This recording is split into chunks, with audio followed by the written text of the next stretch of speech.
Welcome back everyone. As some of you may know, the Samsung Galaxy S8 is one of those devices I talked about a lot. I think it is one of the most monumental devices ever made by Samsung, possibly ever made by any phone manufacturer. This was pretty much the time where we started going from a home button, navigation bar button on the actual hardware of the device to more of a software design, where we removed a lot of the bezel, a lot of the components we didn't really need. And in my opinion, the Samsung Galaxy S8 was probably one of the most important Samsung phones of all time. And funny enough, in 2021, this phone sits at a very interesting spot where the Galaxy S21 that just came out lacks a lot of the features that a Galaxy S8 had back in 2017, and there's really only one reason this device, in my opinion, isn't really worth it, and it's the software. This phone is pretty much outdated when it comes down to any sort of software that it's going to be getting. There were some Samsung devices that were able to be,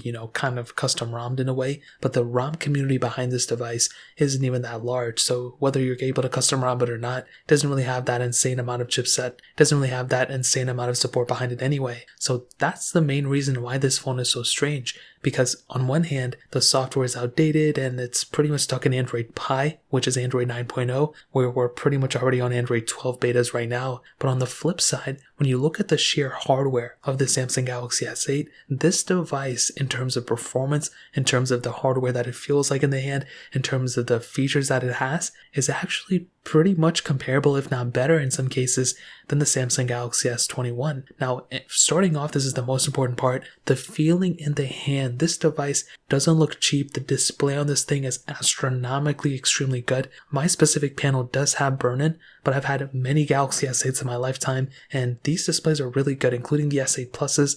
The Galaxy S9 shares pretty much the same display. These panels are really good, and I've said this for so long now, when you have a phone like a Galaxy S8, you're not going to feel like you have an outdated phone in terms of hardware. There's a lot of phones where they look kind of old and they don't really look the latest. This device has obviously a little bit of bezel on the top and bottom, but other than that, this phone looks and feels extremely good still. The best thing about this phone is the mixture of the features. So we have a USB Type-C port, which isn't like insanely cool or anything, but it's a mixture of having a USB-C port, a headphone jack, and a microSD card slot. Those are really cool I/O to have in this day and age. And the reason the USB-C and headphone and microSD card slot are really awesome is because the USB-C is kind of a newer thing. We've had them for about like 4 years, 5 years now in terms of like a full, in terms of a full landscape of device. I would probably say 4 or 3 years now. But for sure, having that microSD card slot is something that's really awesome.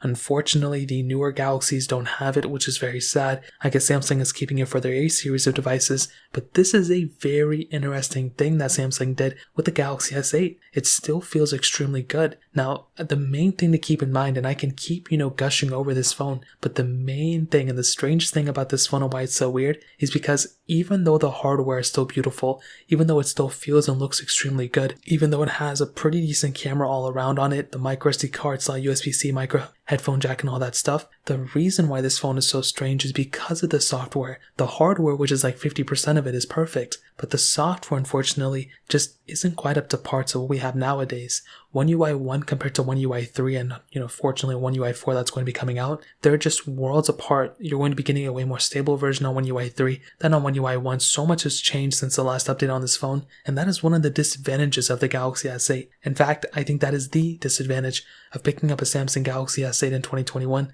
It would just have to be the software, in my opinion. So that's pretty much why the Galaxy S8 is such a strange phone in this day and age. If you want to pick up like a Galaxy S10 or an S20 or S21, I'll leave those phones linked down below. You can get them from there and help support the channel at the same time, but that really pretty much covers it up. If you guys have any other questions or anything like that, let me know in the comment section as well. Hit the like button, that would mean so much, but definitely hit that subscribe button. Every single subscriber that we get really does count, so it means so much if you guys can hit that. Also check out the other links down in the description as well. My Twitter, my Instagram, my other channels.